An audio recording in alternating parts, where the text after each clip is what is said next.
Vtisi so zelo pozitivni, vesel sem, da sem prišel v Olimpijo. Komaj čakam, da spoznam nove soigralce, trenerje, strokovni štab in upam, da se bomo v redu imeli. Pa dobro, malo dlje so sicer res trajala dogovarjanja, ampak to je, mislim, sestavni del tega posla.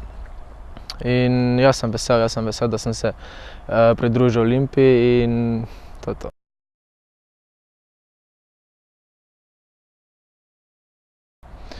Ja, sicer sem res prišel malo bolj pozno, ampak v teh 10–9 dneh se bom probal čim prej vklopiti v ekipo.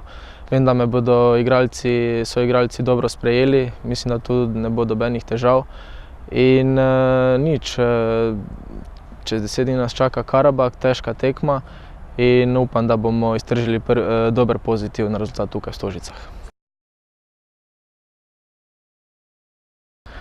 Ja, igral sem za Maribor in Domžale, zdaj sem pri Olimpiji, tako da nikoli ne veš, kje boš pristal na koncu. Pričakovanja so tudi z moje strani velika, bom rekel, nočem pustiti navijače na cedilu in jaz bom dal vse od sebe za ta dres.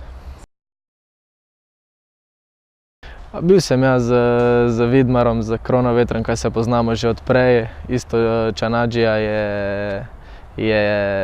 smo bila soigralca iz Rijeke in mi je rekel samo pozitivne stvari, so mi govorili za Olimpijo, tako da mislim, da tu ne bo nobenih težav. Upam, da se bo čim več udeležilo 11. tukaj v Stožicah, da pokažemo ta pravi obraz Olimpije in nadejamo se pozitivnega rezultata.